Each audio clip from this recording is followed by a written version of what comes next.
This is where the real magic occurs. Nobody's copied this. No. So this makes it very easy. Everything has an advantage to it, right? When we introduced this, it was kind of ahead of its time. And if we can make something better, we want to make it better. And that's really what TC is about. Right. We don't cut corners. There's a lot that we've gone through starting up the company here in the last year. We are up and running, making barrels, making guns, improving on the designs as we go. But it's also humbling me because we're not building enough. Right. You know, it's crazy to think the demand of Thompson Center. Yes, it's a 60-year-old company. It's iconic in the marketplace. But the demand that we're experiencing is something that I didn't expect.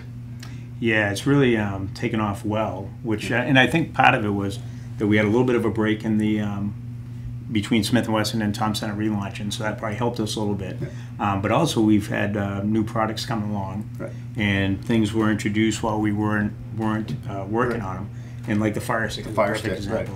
So a lot of that, people think you can snap your fingers. Fire sticks out there. Federal's making, you know, the fire sticks right now should be something easy. But when this was developed, it was not considered into an interchangeable platform. Correct. So now we're going through these models here saying, how do we take an existing Encore and adapt this so somebody can buy a barrel? So right now the Encore is an interchangeable platform. So here's, you know, obviously the turkey gun.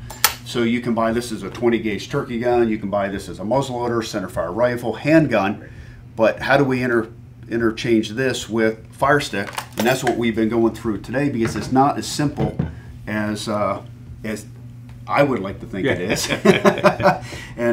But Carl's got a good workaround there that'll make this interchangeable. Yeah. One of the things on the fire stick when it was designed is it's got a complete plastic hull. And that's great. It's easy to use, easy to handle and everything. But there can be some issues with that. If overpressure happens, you can have some extrusion. Yep. And also when they built this, they decided to put the primer and have the primer extended from the rear of the fire stick.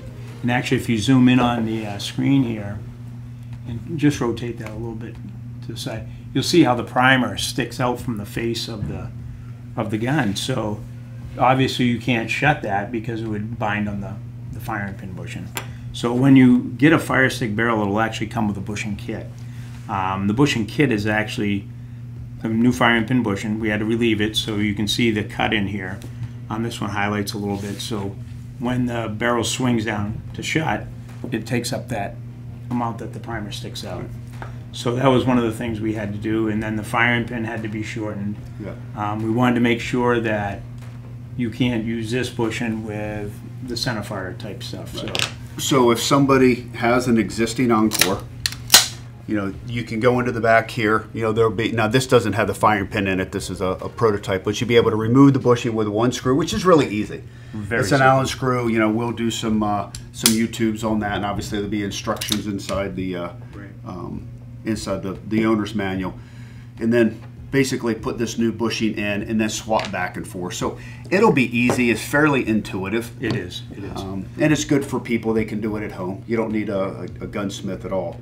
But this is where the real magic occurs. Yeah, so in addition to that, of course, with the fire stick, you still have to load the bullet from the muzzle. So when you push the bullet down through the muzzle, it actually stops on a little recess right inside here, as you can see. So the bullet would actually push down through the barrel and stop, just like that.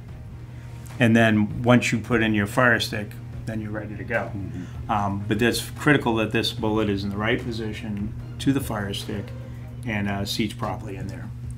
So then the barrel will actually screw together on here. So it's a two-piece barrel actually. You would load this from the muzzle. It would slide down into that shelf, and then your projectile will be ready to go, and then you would load it. And there's a lot of advantages to that because your bullet's not sitting on the powder. Right. It's actually consistently sitting on the shelf, time after time after time, and then there's actually a little bit of a gap between the end of the fire stick and the shelf. Yep. So it's not actually sitting on top of the fire stick. Right. The fire stick will actually, when you shoot it, will actually open up a little bit. Like a shotgun shell. Like a shotgun shell. So there's that little bit of a space so it has room to flow around there. It is a great thing. As Greg said, muzzleloading is always about consistency. Consistency, load, and consistency, and how much powder you put in, the pressure you put on it. So this makes it very easy. You push the bullet down to a shelf. These are preloaded, so they're extremely consistent from shot to shot. I mean, you've done some velocity. Well, we did some testing yesterday with it, and the last 3 shots that we had with the fire stick were within 10 feet per second. Yeah, it's absolutely incredible. Like now obviously they're loaded on automated machinery, so the powder's actually weighed. Right. But the consistency of the powder and then the consistency of the loading takes a lot of variability out of the sport. Yeah, it certainly does. And one of the nice things too is to unload it so easy. Normally you just take out the primer, which is a great way. You can get guns unloaded. Now you can take out your whole charge. Right. So you just open the gun, you slide out the stick, it's fully unloaded. This is totally waterproof. There's certain advantages to it. But just because you can make one work, we still have to go through the destructive testing. We have to go through all the modeling to understand tolerance stack up. Right. Because now you have a barrel, you've got a monoblock, you've got a lot of things that are changing here, a new extractor, and all of that really has to be understood. Right. Matter of fact, that's a great point, because when you put this in there, you think you can use a regular extractor, but where this hull is all plastic, we were doing some extreme pressure testing, and granted, these are preloaded, but you could accidentally load 2 bullets, which will drive the pressure up. We were shooting just fine. We did some double-loaded bullets, and then all of a sudden you had plastic extruding down to the extractor. So we had to redesign the extractor. So when you think something's going to be super simple, it isn't always. But I mean, that's our commitment to quality, and it is nice. We have a lot of controls, being that we make everything in the USA. We make it ourselves. We control the process. Right, so we know once we get the design right, we can replicate that and make sure that it's safe. But this is months of engineering. This isn't a matter of an afternoon or 2. Right, and even to the testing point of it, we tested, everything's good. We've been shooting it, which is great.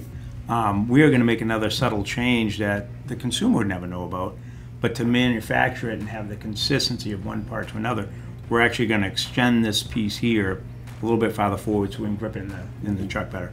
It'll have nothing to do with performance, but as far as manufacturability and consistency from one to the other, it'll be very important. Yeah. Well, and it's got to be able to interchange. So the uniqueness here is we're not trying to make this work in one gun, which, as I've learned over time, is a lot easier, right? One is easy. One is easy.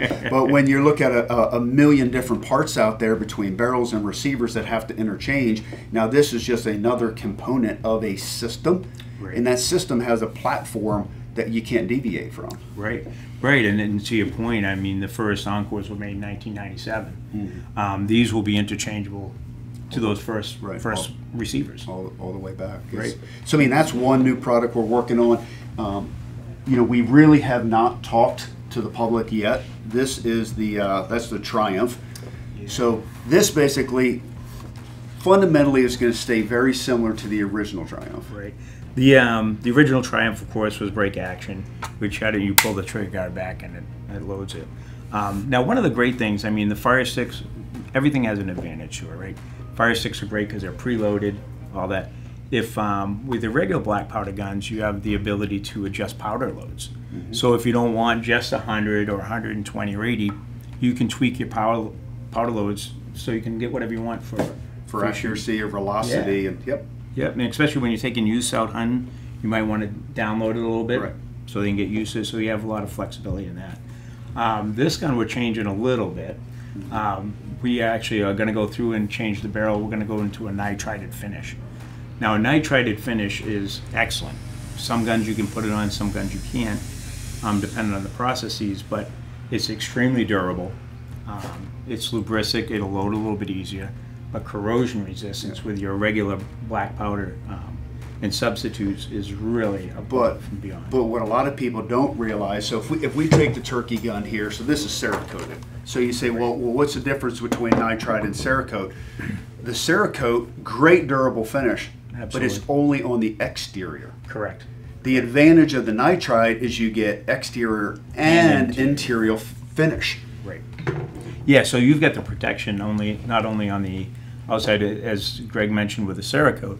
Cerakote is the outside. We would typically black oxide the finish of the bore. Right. So you have protection inside there. Right. So you do have the standard protection. Nitride takes it to the next level. To the next level. Now you've got a whole lot of corrosion resistant. It doesn't build up. Yep. So it actually infuses into the material. So you don't have the problems which you would on a Cerakote. You can't spray down inside a bore. Correct. Because that would change all your dimensions, Right. and you couldn't have it uniform. Nitride does that differently. You know, that's one of the advantages of relaunching TC is now we can go take a whiteboard and say, if we were to do this differently, what would we do? And that's why we're taking nitride and putting it on the hammer and the sear, and the firing pin bushing. Those things weren't done because those are things that came onto the scene kind of in these gap years when Smith & Wesson had it. Right. And, you know, they basically just kept the machine going. You know, we're passionate about muzzleloading. We're passionate about center fires. We're gun guys. Right. And if we can make something better, we want to make it better. And the cost is the cost. And I think, you know, people just want the quality and the performance. Right. And that is one of the great things. This Triumph will be better in that sense, so that you'll even have that more durable finish on the inside and the outside of the barrel. And it's a non-FFL gun. It hits a different price point. I mean, we're going to take this to the range here this afternoon. And, I mean, this is, you know, this gun with the scope, with the rings, with the bases is less than $1,200. Yeah. I mean, complete gun. Now we're not selling it this way. We're just selling the gun. But I mean, this is you know, a budget muzzleloader build that a guy can get into muzzleloading and have a superior gun. And the way we manufacture the barrels and the materials, it's the same as the Encore. Right. Now, granted, these are 4140 barrels, right? But when we do a stainless version, it's got to have the same material. But upgrading to the nitride, and of course, what TC is known for in the speed breach is, you know, it's still groundbreaking. I mean, nobody's copied this. No, there's a reason nobody's copied it, right? When you have a great idea, people would copy it. To manufacture those, so the breech plugs are interchangeable too. If you wear out your breech plug, or if you want a new breech plug, you can buy any replacement breech plug and it'll work. Yeah. Another advantage of the Triumph is weight. If you're weight conscious on a firearm. Oh, good point. The receiver on this, where the breech plug takes up all the pressures, can be made out of aluminum. Right. So it actually gives you a nice carry gun. So if you want to walk through the woods. And this receiver is Cerakoted. That one is Cerakoted. Right. So you still have the durability on the receiver, Yep. and then corrosion resistance Yep. on that. You know, as if that wasn't enough going on, relaunching the company, bringing out these innovations, we've already started to reimagine what the Icon should be. And of course, I had to pull out a wood version for Carl because he's a little sentimental. Yeah, I do like the wood version. The Icon is, as some people know, when we introduced this, it was kind of ahead of its time. Oh, for sure. The receiver was solid. It had integral Picatinny rails on it. It had one of the first integral bedding systems in there. Yeah. So, you know, we call it the foundation of accuracy. This is a flat bottom receiver, so it located consistently. This gun was made to be one of the most accurate guns coming out of the box. Originally, it was actually sent out with targets. Yeah. It had all the information, MOAs. You know, now MOAs become pretty standard. Yeah. These actually told you which ammo to use and everything. So we're taking this firearm, and we're actually, you know, what did we not like about it? Yeah. If you could critique it yourself. And one of the biggest things we had was weight. So we've taken out about 3/4 of a pound, probably pushing a pound by now. Yeah. I mean, we're down to 7 pounds. Yeah, so that's going to be great, right? We had actually removed the integral bases, and not because it wasn't a great feature, but what we found is with long range shooting and everything, people want to put a 20-minute rail on their gun and that type of thing. So we give people the flexibilities to do that. And most people now are going with a full-length Picatinny rail. Yes. Just because scopes now vary in tube size and where the turrets fall and eye relief, so they want more flexibility with more slots. Right. So we've done that. We still have interchangeable bolt handles. We've put an upgraded trigger on it. So the trigger will be adjustable down to a lighter weight than what we would do before. So those are a few of the features. And externally adjustable. That's true too, yeah. All the other ones that, that's a great point, is we would actually have to take the gun apart to adjust the trigger.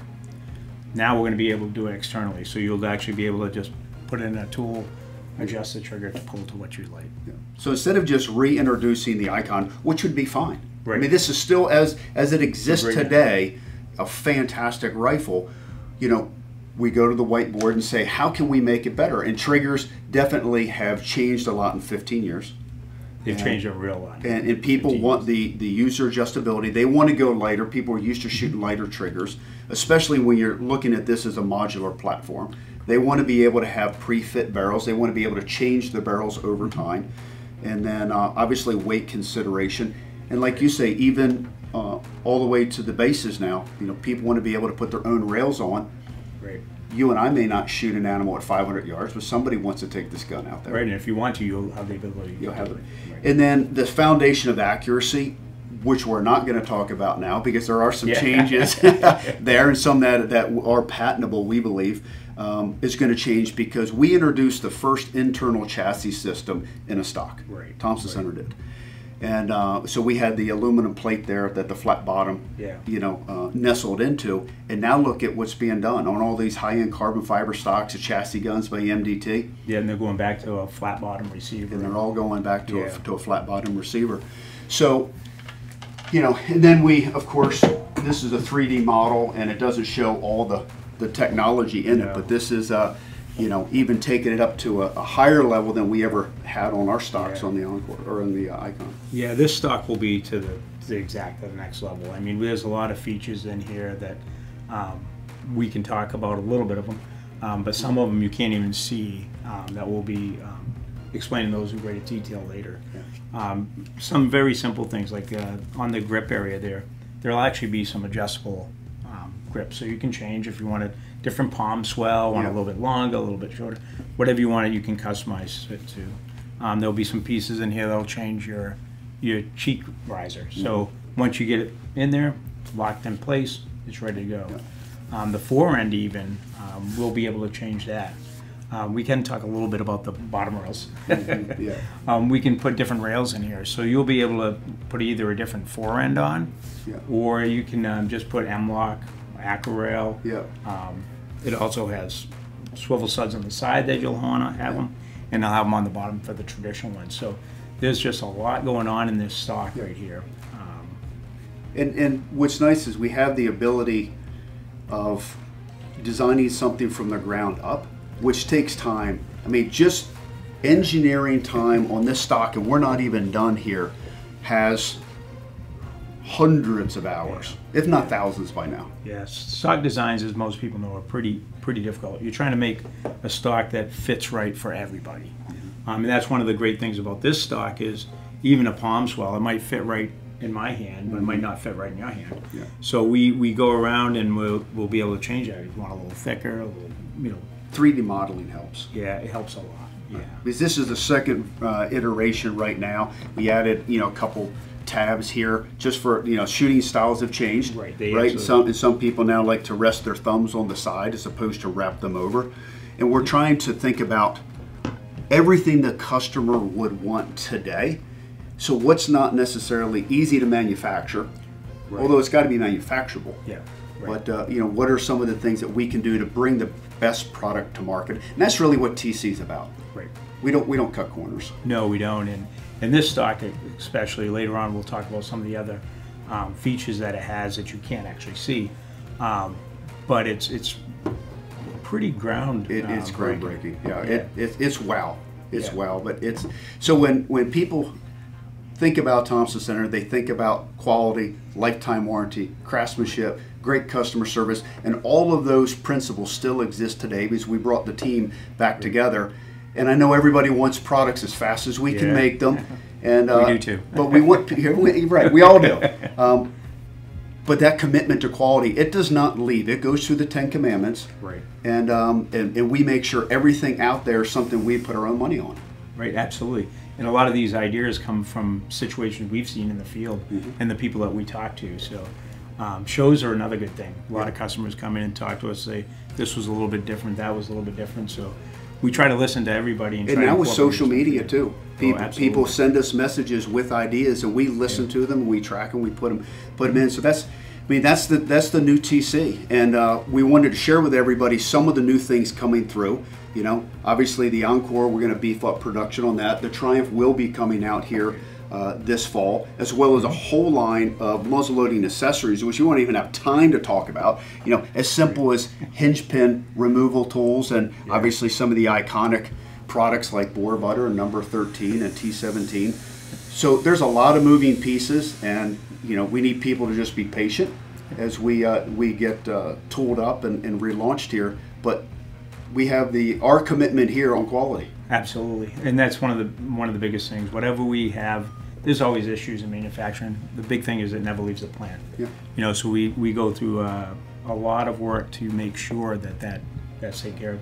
Gregg mentioned the 10 Commandments. When we launch new products, we go through that procedure. Every gun goes through it until we get to a certain level that we feel happy with, that there's no issues at all. But then we don't stop there. We actually go to a vault audit. Right. So any inventory that's in there is subject to a random inspection. Yeah. Pull it out. If we find any problems, we go through the whole thing. So, yeah, quality is so important for us here. Yeah. And you know what, being family owned and not having to hit a quarterly earning, not having to hit a number. I mean, we all want to service the customer, but at the end of the day, we want the customer to be happy with what they buy. Right.